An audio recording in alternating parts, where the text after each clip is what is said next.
Partout, en France, des femmes et des hommes bâtissent, embauchent, innovent et font battre le cœur de l'économie réelle.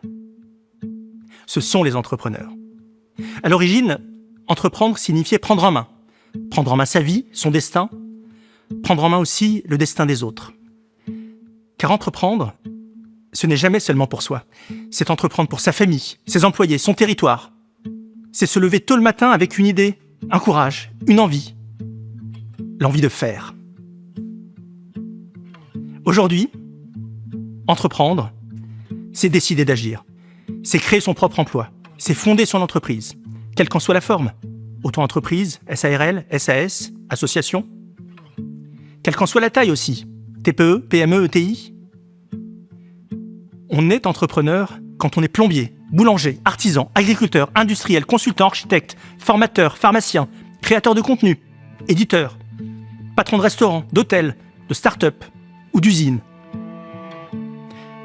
On est entrepreneur lorsqu'on rachète une entreprise en difficulté et qu'on tente de la sauver.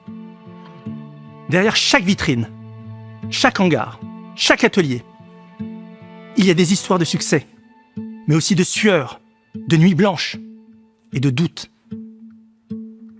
Chaque jour, les entrepreneurs affrontent des normes qu'ils ne comprennent plus et des contraintes qui les freinent. Ils sont tour à tour comptables, commerciaux, logisticiens, psychologues pour leurs équipes. Ils embauchent, forment, tendent la main à profils atypiques. Ils donnent une seconde chance à ceux que la vie abîme. Ils payent leurs charges et parfois leurs salariés avant eux-mêmes. Ils vivent avec le stress des fins de mois, le stress des décisions qu'ils ne veulent pas prendre, le stress face à des salariés qu'ils ne veulent pas décevoir. Ils connaissent l'angoisse du point mort, les impasses de trésorerie, la solitude et les insomnies. Beaucoup d'entre eux même ne voient pas leurs enfants grandir. Et pourtant, ils avancent.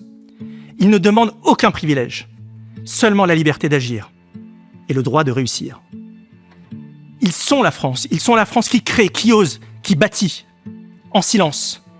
Celle qui trouve des solutions, celle qui nous prouve chaque jour que tout est encore possible. Ils sont l'optimisme, ils sont l'énergie, la force, la créativité. Ils sont l'oxygène de l'économie réelle et de la croissance. Ils symbolisent notre capacité à nous relever, à nous réinventer et aussi à rêver de nouveau. Car oui, en cette période éprouvante, nous avons besoin de rêver de nouveau, de croire en nous-mêmes et de croire en la France. Il est urgent de changer notre regard. Il est urgent d'applaudir nos entrepreneurs, comme nous applaudissons nos sportifs et nos artistes. Il est urgent de les protéger, de les alléger, de les célébrer. Il est urgent aussi d'accepter l'échec entrepreneurial qui porte en germe la réussite de demain. Alors à vous, décideurs, médias, influenceurs, regardez-les, écoutez-les, respectez-les. Et nous, entrepreneurs, nous avons un devoir, celui de garder la foi, envers et contre tout, parce que nous sommes entrepreneurs et que rien n'est impossible pour un entrepreneur.